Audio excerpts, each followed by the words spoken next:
Hello students, this is lecture number 4 as far as the IPC series is concerned.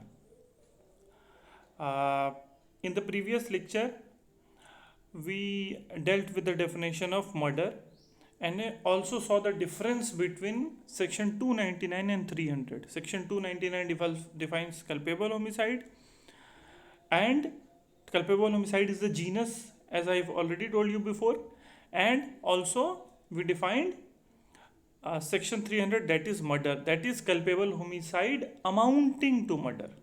तो मैंने पिछले lecture में ये बताया था कि मर्डर भी एक तरह का कल्पेबल होमिसाइड ही है, लेकिन it is a special kind of, it is a grievous kind of culpable homicide, और वो कल्पेबल होमिसाइड मर्डर कहलाता है सेक्शन 300 में.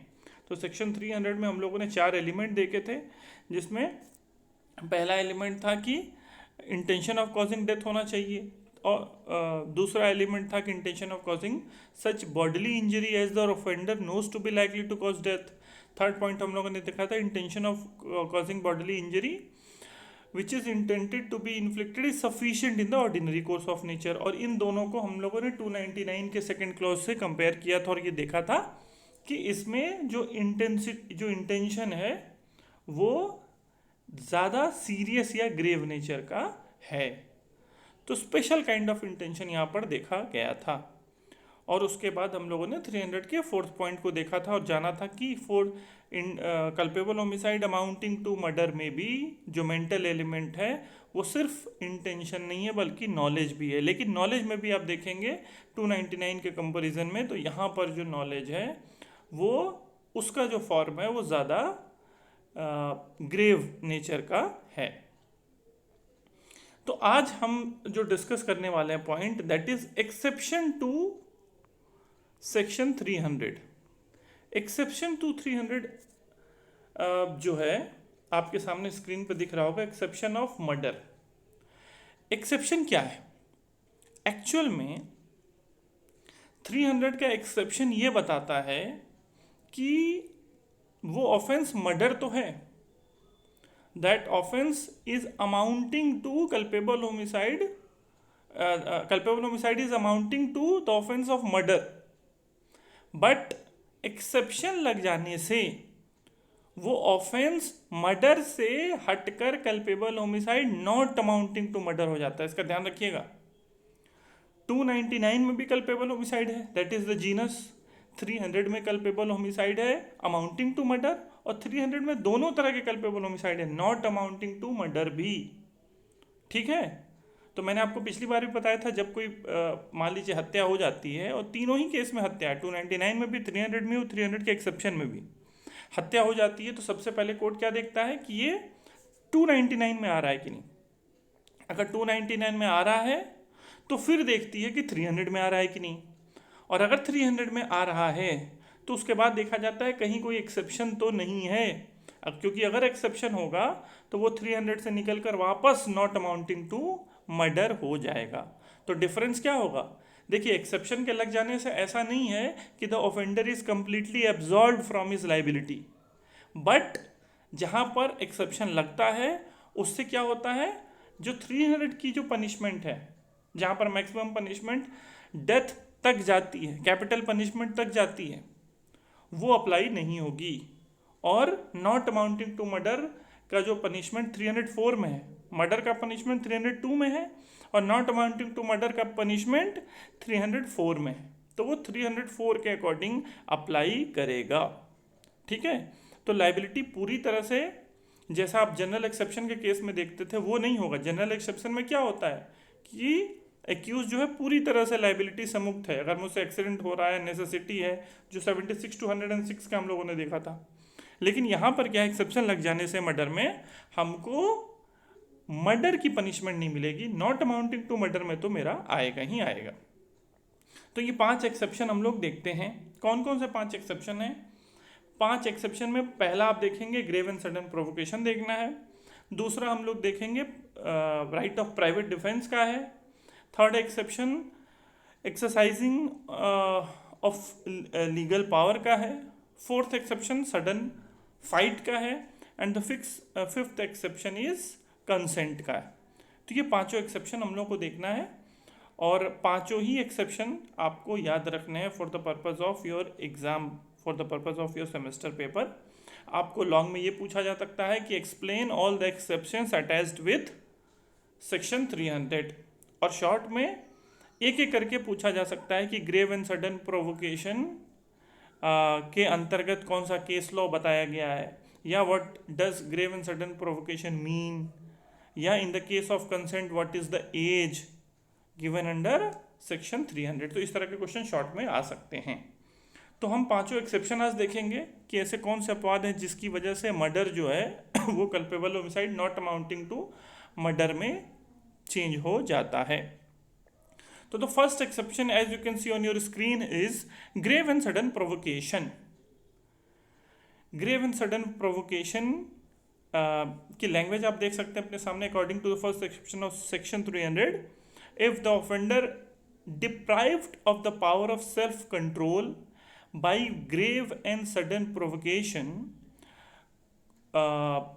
causes the death of the person who gave the provocation or causes the death of any person by mistake or accident, then he shall be liable of culpable homicide not amounting to murder।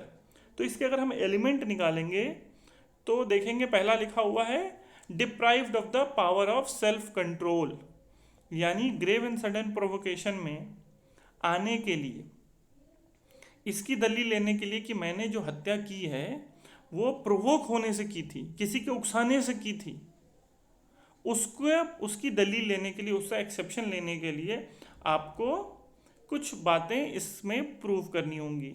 कौन सा exception, कौन सा essential element है? पहला यह है कि the person, the accused person must be deprive of the power of self control, जो कि आप अपने स्क्रीन पर दूसरी लाइन में देख सकते हैं। जो ग्रेव एंड सडन प्रोवोकेशन का टॉपिक है उसमें आप सेकंड लाइन में देख सकते हैं deprive of the power of self control.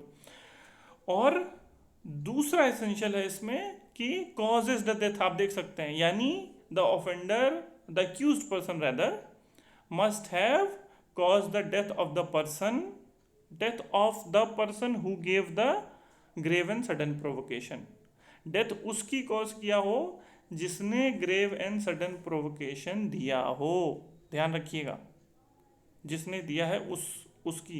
And grave and sudden provocation है, ये भी ध्यान रखिएगा, ग्रेव और सडन प्रोवोकेशन नहीं है, यानी जो provocation must be grave as well as sudden.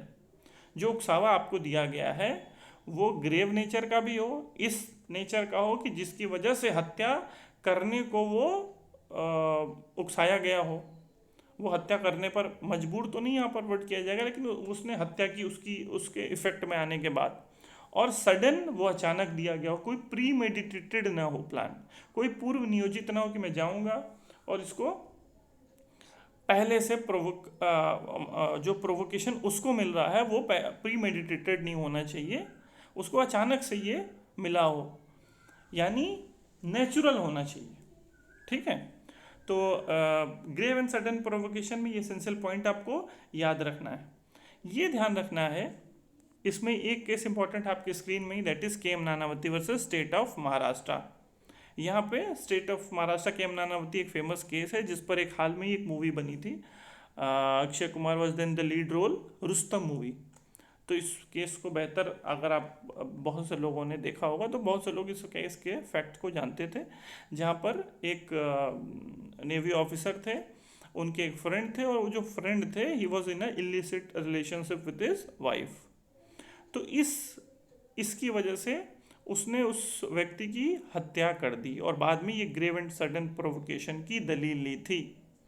लेकिन यहाँ पर कोर्ट ने क्या किया? Court refuse to accept it and held him liable of murder because the accused had sufficient time to suppress the provocation.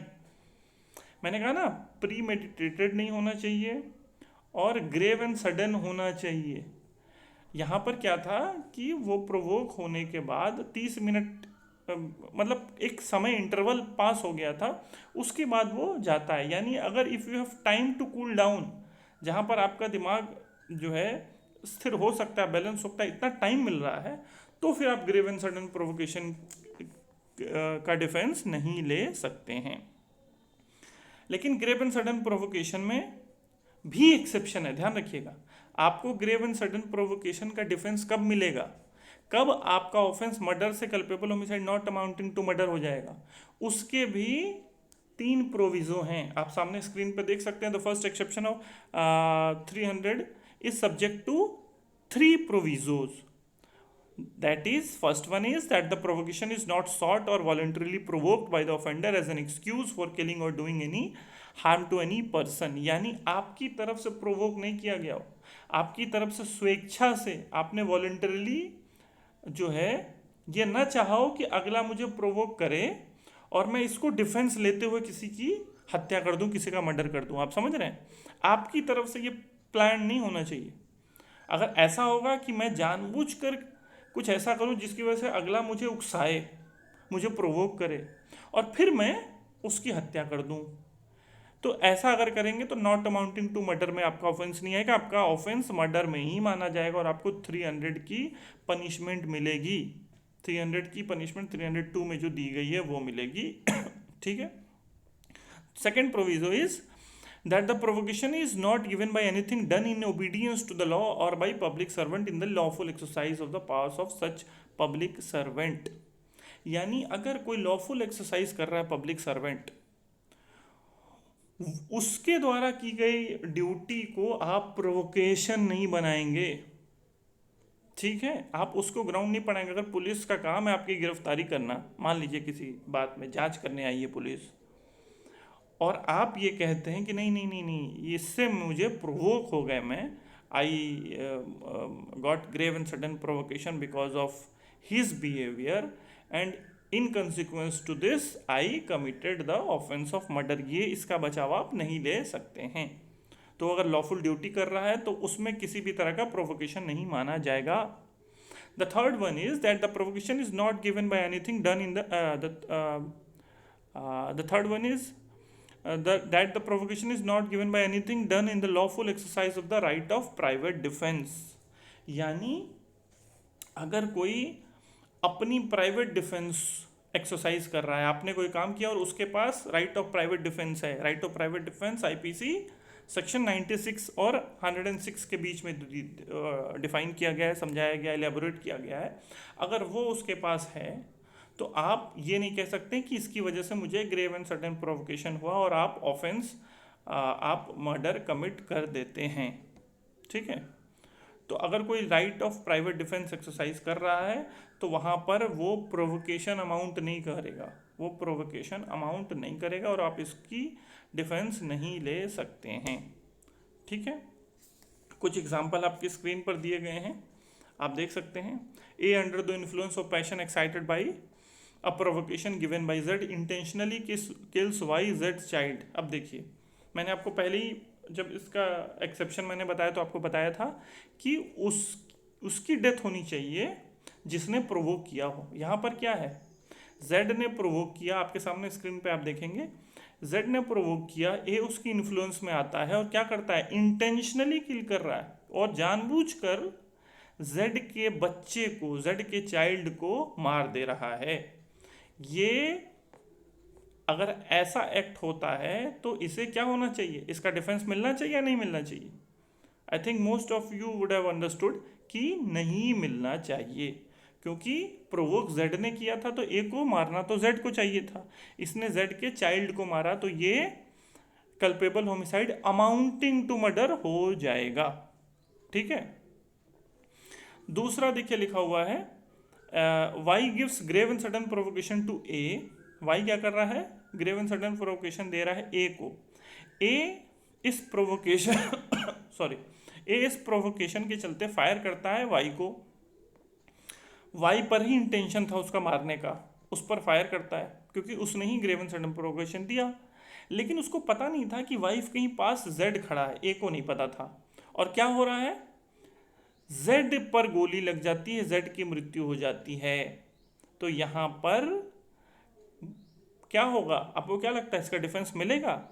तो द आंसर इज इसका defence मिलेगा, because यहाँ पर इंटेंशनली वो जेड को नहीं मार रहा है। वो ग्रेव एंड सडन प्रोवोकेशन में निशाना तो वाई पर लगाया था, लेकिन वो गोली जेड पर चली गई थी। ठीक है, तो यहाँ पर he would be liable for merely culpable homicide. ठीक है। केस जैसे मैंने कहा, the determination of grave and sudden provocation का जो लैंडमार्क केस है वो है केएम नानावती केस। और इसी केस में इस ग्रेव एंड सडन प्रोवोकेशन को एक्सटेंसिवली आप कह सकते हैं एक्सटेंसिवली एक्सप्लेन किया गया था, डिस्कस किया गया था। तो आप सामने देख सकते हैं test of grave and sudden provocation. Test of grave and sudden provocation को बहुत शॉर्ट में हम लोग देख लेंगे। इस केस में जो टेस्ट ऑब्जर्व किया गया था सुप्रीम कोर्ट के द्वारा वो ये किया गया था कि test of grave and sudden provocation is whether a reasonable man belonging to the same class of society. मान लीजिए उसकी जगह कोई और भी रहता, reasonable ordinary prudence man belonging to the same class of society as the accused placed in the situation in which the accused was placed would be so provoked as to lose his self control। ये जो phrase है deprived of the power of self control, deprived of the power of self control का मतलब क्या हुआ कि आपका जो दिमाग है वो इतना एजिटेटेड हो गया, इतना विचलन हो गया उस दिमाग के अंदर कि आप इस पोजीशन में नहीं थे कि आप अपने एक्शन को कंट्रोल कर सकें। ग्रेव एंड सडन प्रोवोकेशन क्या रिजल्ट करेगा? Depriving in the power of self control. और जहां आपकी पावर ऑफ सेल्फ कंट्रोल चली गई, you are not in a position to control your mind, control your actions rather. ठीक है। और ये ध्यान रखना है कि ये जो deprivation of power of self control है ये तब तक होना चाहिए जब तक ये ऑफेंस कमिट हो रहा है। ऐसा नहीं है कि मुझे ग्रेव एंड सडन प्रोवोकेशन मिला और मैं थोड़ी देर के लिए तो था, लेकिन जब मैं मारने उसको गया तो उस समय मेरा सेल्फ कंट्रोल वापस आ गया, मेरे दिमाग जो है सही काम करने लगा और जो है मैं उस समय जो पैशन था मेरे अंदर का वो चला गया। तो वहाँ पर फिर ये प्ली नहीं मिलेगी। जब आप ऑफेंस कर रहे हैं उस वक्त तक आपको ये the power of self control must have been deprived at that time। इसका आपको ध्यान रखना है। ठीक है, इसका आपको ध्यान रखना है। दूसरी बात क्या लिखी गई थी इस टेस्ट में कि in certain circumstances words and gestures may also cause grave and sudden provocation. मतलब कि अगले व्यक्ति के केवल एक्ट नहीं, कुछ मामलों में वर्ड्स या जेस्चर भी grave and sudden provocation cause कर सकता है। हो सकता है कि आपने बहुत ही कुछ अनरीजनेबल बातें कर दी, आपने कुछ बहुत ही कोई ऐसे बातें कर दी जिसको कहते हैं ना दुखती रग पर हाथ रख देना। आपने ऐसी बातें कर दी जिसकी वजह से वो प्रोवोक हो गया और उसकी वजह से he lost the power of self control और उसकी वजह से वो डेथ कॉज कर देता है। ठीक है, तो ये एक टेस्ट था। फिर the mental background created by the previous act of the victim may be taken into consideration in ascertaining whether the subsequent act caused grave and sudden provocation for committing the offence. यानी जो victim है, यानी जिसकी हत्या हो गई है, उसके द्वारा कोई पहले से कोई मेंटल बैकग्राउंड अगर क्रिएट किया गया इस ऑफेंस से पहले तो उसको भी कंसिडर किया जाएगा। तो ये कुछ टेस्ट हैं। And the fourth one is the fatal blow should be clearly traced to the influence of passion arising from that provocation and not after the passion has cool down. वही मैंने जो बात कही कि ये जो ब्लो दी जा रही है, जो हत्या दी, ये जो ऑफेंस किया गया, डेथ कॉज की गई, it must be under the influence of passion while you are deprived of the power of self control.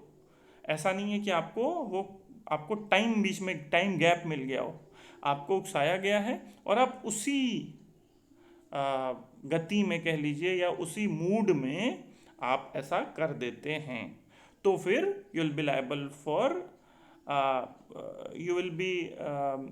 For this, you will get this exception, the defence of this exception. Liable तो आप murder के लिए नहीं होंगे, आप not amounting to murder के लिए हो जाएंगे अगर आपको वहाँ पर टाइम गैप नहीं मिला है और आपने सेल्फ कंट्रोल को लूज करते हुए ऐसा काम किया है। ठीक है, I hope this exception is clear. I move to the other exception. The second one is exceeding the right of private defence. Exceeding the right of private defence में है कि if a person while using his right of private defence exceeds it and causes more injury than is required, देखिए सबसे important grave and sudden provocation का point था, इसीलिए मैंने ज़्यादा टाइम लिया, बिकॉज एग्जाम में इस पे ज़्यादा फोकस किया जाता है। The second exception is exceeding the right of private defence. जो आत्मरक्षा का अधिकार है, अगर उसको आपने एक्सीड कर दिया, आप आगे निकल गए, आपको जितना बदले में जो एक्ट करने की जो परमिशन थी 96 से 106 के बीच, आप उस पावर को एक्सीड अगर कर जाते हैं, तो ऐसे केसेस में क्या होगा, आपके ऑफेंस को मर्डर नहीं माना जाएगा, बल्कि नॉट अमाउंटिंग टू मर्डर में वो चेंज हो जाएगा। If a person while using his right of private defence exceeds it and causes more injury than is required, then the death caused due to that injury amounts to culpable homicide. ध्यान रखिएगा, अगर 96 से 106 की बात रहती तो पूरी तरह से बचाव मिल जाता, फिर तो कोई ऑफेंस नहीं होता। लेकिन यहाँ पर आप मर्डर कर रहे हैं, और मर्डर करने में you are exceeding the right which is given to you as far as the private defence is concerned. ठीक है, कुछ इसमें कंडीशंस हैं जिसको फुलफिल किया जाना जरूरी है, आप सामने देख सकते हैं कि act must be done in exercise of the right of private defence of a person और प्रॉपर्टी। जैसा मैंने कहा, जो एक्ट होना चाहिए वो राइट ऑफ प्राइवेट डिफेंस में होना चाहिए, और पर्सन और प्रॉपर्टी के ही संदर्भ में आईपीसी आपको ये राइट देता है। दूसरा, act must have been done in good faith. ये गुड फेथ में आपने किया हो, ठीक है, यहाँ पर मेलाफाइड इंटेंशन के साथ ये काम न किया गया। और the third point is the person doing the act must have exceeded his right given to him by law and have thereby cause death. आपने क्या किया हो, आप एक्सीड कर गए हैं इस राइट को, और इसकी वजह से आपने डेथ कॉज की है। The fourth point is act must have been done without premeditation and without any intention of causing more harm than was necessary in self defence. आपने पहले से पूर्व नियोजित ढंग से जानबूझकर एक्सीड नहीं किया है, और आपने ये इंटेंशन जानबूझकर, ज़्यादा इंटेंशन देने का आपका काम नहीं था, लेकिन you have exceeded that right. ठीक है, आप सामने एक इलस्ट्रेशन भी देख सकते हैं। I will move to the third exception, that is exceeding the authority by public servant. ध्यान रखिएगा, पहला हम लोगों ने पढ़ा ग्रेव एंड सडन प्रोवोकेशन, दूसरा कि आप एक्सीड कर जाते हैं राइट ऑफ प्राइवेट डिफेंस, और तीसरा है कि पब्लिक सर्वेंट जो है, पब्लिक सर्वेंट अपनी जो उसको अथॉरिटी मिली है उसको एक्सीड कर जाता है। और इसमें भी आप चीज़ देखेंगे प्राइवेट डिफेंस की तरह गुड फेथ में एक्सीड करता है, ऐसा नहीं है, वो इंटेंशनली जानबूझकर एक्सीड करता है, फिर उसको बचाव नहीं मिलेगा, फिर वो culpable homicide not amounting to murder नहीं होगा, फिर मर्डर हो जाएगा। ठीक है, थर्ड एक्सेप्शन में क्या क्या है आप देख सकते हैं कि in case of exceeding the authority of public servant और by the person aiding a public servant and causes death, in order that this exception may apply the following condition must be fulfil. कौन से condition आप सामने देख सकते हैं कि offence जो है वो पब्लिक सर्वेंट के द्वारा होना चाहिए, या उसके बिहाफ पर, या वो एड कर रहा हो कोई दूसरा व्यक्ति उस पब्लिक सर्वेंट को, और ये जो ड्यूटी निभा रहा हो that must be in the advancement of public justice. दूसरा आप पढ़ सकते हैं कि क्या करना होगा इसमें, ये कंडीशन कब अप्लाई होगी, पब्लिक सर्वेंट ने एक्सीड किया है पावर जो उसको मिला हुआ है।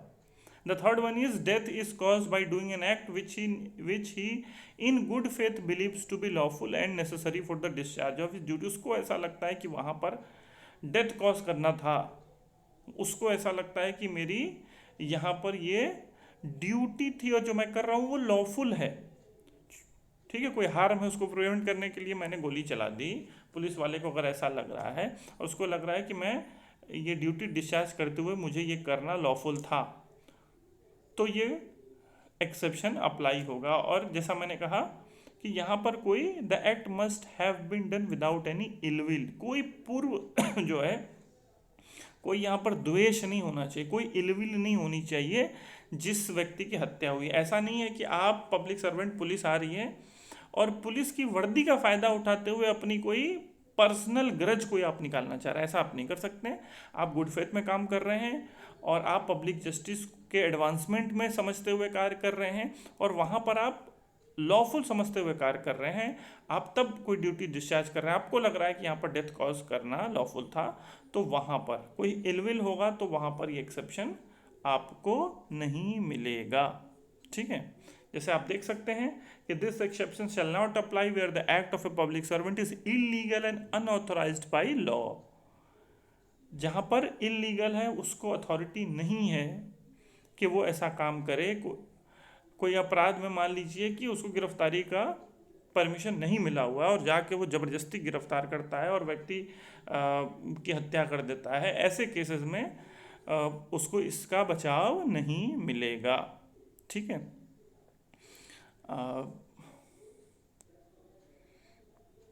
फोर्थ पॉइंट पे जल्दी से आते हैं। The fourth point is death caused in sudden fight. Death जो है वो सडन फाइट में हो रही है, यानी विदाउट, इसमें भी देखेंगे सडन वर्ड क्या बता रहा है। सडन वर्ड अचानक वर्ड जो आप, ये काफ़ी कुछ मिलता जुलता है ग्रेव एंड सडन प्रोवोकेशन से, बस इसमें अंतर यह है कि यहाँ पर फाइट हो रही है। ग्रेव एंड सडन प्रोवोकेशन में फाइट ज़रूरी नहीं थी, दूसरे के एक्ट से आपको प्रोवोक हो जाते हैं। यहाँ पर फाइट हो रही है यानी समथिंग मोर देन, हालांकि फाइट वर्ड को कहीं डिफाइन नहीं किया गया है, लेकिन कोर्ट्स ने ये बेसिक एक मान्यता कह लीजिए, एक बेसिक डेफिनेशन कह लीजिए, वो ये मान के चलते हैं कि that a fight is something which is more than words और जेस्चर, जहाँ पर आप आगे बढ़कर लड़ाई कर रहे हैं। तो डेथ कॉज इन सडन फाइट इस मामले में अलग है, लेकिन एक मामले में कॉमन है कि यहाँ पर भी आप देख सकते हैं इसकी language, the fourth exception of section 300 applies in case of death caused in sudden fight between two parties if the death is caused in the heat of passion. आपने उस पैशन में, उस गर्मी में आपसे कॉज हो जाती है। Upon a sudden quarrel it would amount to culpable homicide. Sudden quarrel है, प्री मेडिटेटेड नहीं है, पहले से प्लान करके नहीं है कि झगड़ा होना है। ठीक है, और इसके कंडीशन आप सामने देख सकते हैं। Death must be caused in a sudden fight, sudden fight must be without any pre meditation, और वो हीट ऑफ पैशन में हो जाता है। अचानक किसी बात पे मान लीजिए बहस होती है और झगड़ा हो जाता है, हाथापाई तक नौबत चली जाती है, और फिर उसके दौरान ये डेथ कॉज हो जाता है। The offender must not have taken undue advantage और must not have acted in a cruel और unusual manner. It is immaterial as to which party offered the provocation और कमिटेड द फर्स्ट असॉल्ट। पहला assault कौन कर रहा है, पहला कौन मुक्का दिखाया, पहला कौन वार किया, ये मैटर इसमें नहीं करेगा। ठीक है, और फाइट जो है जिसकी व्यक्ति की मौत हुई है उसी से फाइट होनी चाहिए, सडन फाइट। ऐसा नहीं कि आपकी सडन फाइट किसी और से हुई, आप डेथ कॉज किसी और को कर देंगे तो तब आपको बचाव नहीं मिलेगा, तब फिर आपका ऑफेंस मर्डर में होगा, culpable homicide not amounting to murder नहीं होगा। और लास्ट आप देख सकते हैं, by fight here mean something more than a verbal quarrel. इसमें एक केस लॉज भी है, Rajendra Singh versus state of Bihar का आप देख सकते हैं, और यहाँ पर अप्लाई केस नहीं हुआ था बिकॉज यहाँ पर सडन फाइट अराइज नहीं हुई थी। द लास्ट एक्सेप्शन देखिए, पहला एक्सेप्शन हम लोगों ने देखा था ग्रेव एंड सडन प्रोवोकेशन, उसके बाद हम लोगों ने देखा था exceeding the right of private defence का मैटर, उसके बाद हम लोगों ने देखा था where the public servant has exceeded the right given to him by law. फिर हम लोगों ने देखा था सडन फाइट, और आखिरी हम लोग ये देख रहे हैं कि where the death has been caused with the consent of the person. अगर किसी पर्सन के कंसेंट से आपने उस व्यक्ति की हत्या कर दी तो वहाँ पर आपका ऑफेंस मर्डर नहीं बल्कि culpable homicide not amounting to murder होगा। लेकिन आपको इसमें कंडीशंस देखने हैं। कौन से condition? Person whose death is cause must have consented to the causing of the death.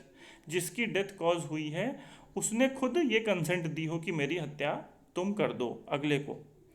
दूसरा क्या है? Person consenting must be above the age of 18 years. ध्यान रखिएगा, ऐसा नहीं है कि 10 साल का लड़का अगर ये कह रहा है कि मेरी हत्या कर दो और आप कर देते हैं तो आपको इस एक्सेप्शन का बचाव मिलेगा। 18 साल से ऊपर का व्यक्ति होना चाहिए।